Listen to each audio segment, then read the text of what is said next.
Good morning, everybody. Welcome back to Bipolar Me. My name is Anne. So today I thought let's take some time to talk about learning how to savor the small things in life. You know, I navigate this bizarre world where I straddle both provider and patient, which can be difficult at times. And I've found in doing so, it's the small things that really have the biggest impact. We're often not even cognizant of the impact until a lot later, but they make a difference in our journey and the path that we forge in trying to achieve this miraculous thing called remission from our symptoms.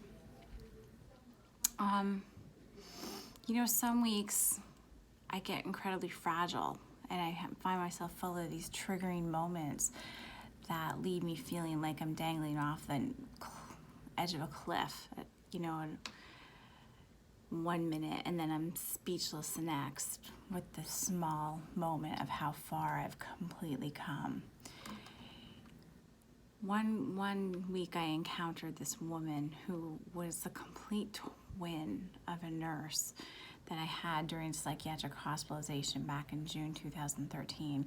This nurse was this kind, white-haired woman who took the time just to sit with me during the shift, which is so rare, and just check in. And she talked with me about how we were nearly neighbors in the towns that we lived in, and talked to me about all these common threads that she and I both wove in our lives. And talk to me most importantly about how long it can sometimes take to find the right cocktail of medications for bipolar disorder. She shared with me everything she knew because of a family member that she had, and that when it works for you, and that when you find the right cocktail of medications for you, it's like Christmas morning. It didn't take as long for me as it did for her family member to find the right cocktail of medications. But I digress. I was so excited when I saw this particular woman because for a second, I was so sure it was my former nurse. I just wanted nothing more than to hug her and tell her how much her words helped me and embrace her and let her know how integral she was to my current state of well-being. And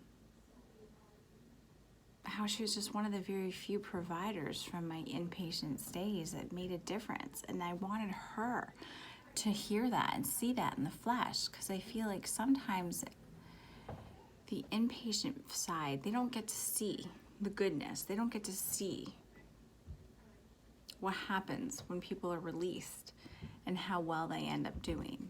They don't get to see the good side of everything they did.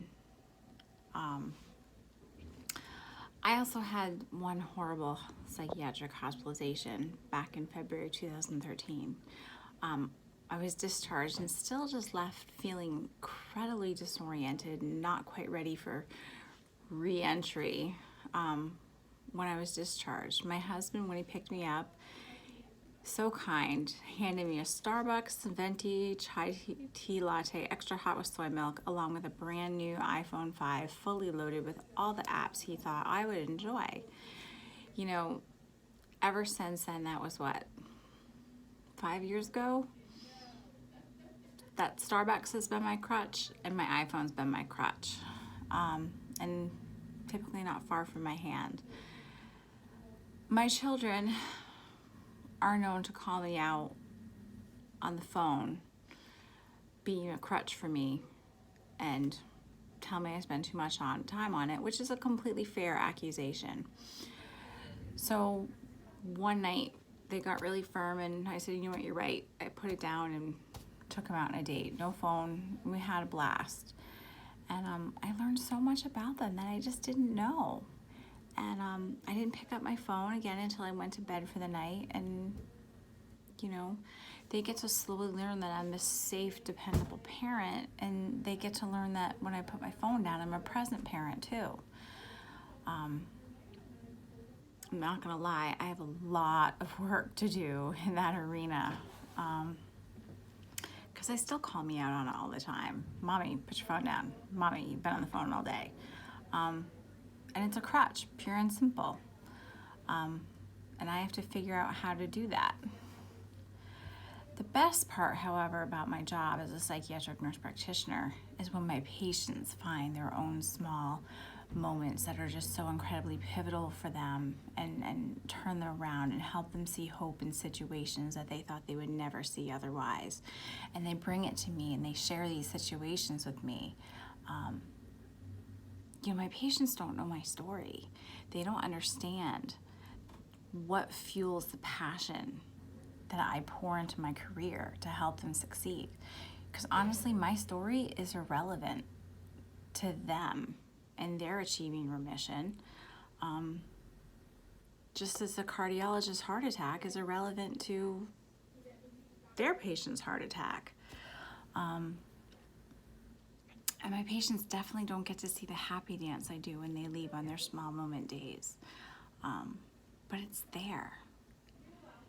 And they don't get to understand how much I truly, truly understand and pour the joy into my happy dance that I do, because I was once there waiting to get to do my own happy dance from my own small moment.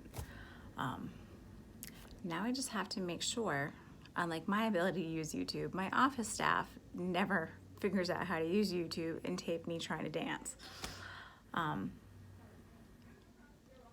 that's what it's all about. It's all about these small moments, whether it's mine, whether it's yours, whether it's my patients. Savor them. They will come. Even if you're not in a place yet where you found remission or you found hope, it'll get there. We just have to keep trying and looking for it.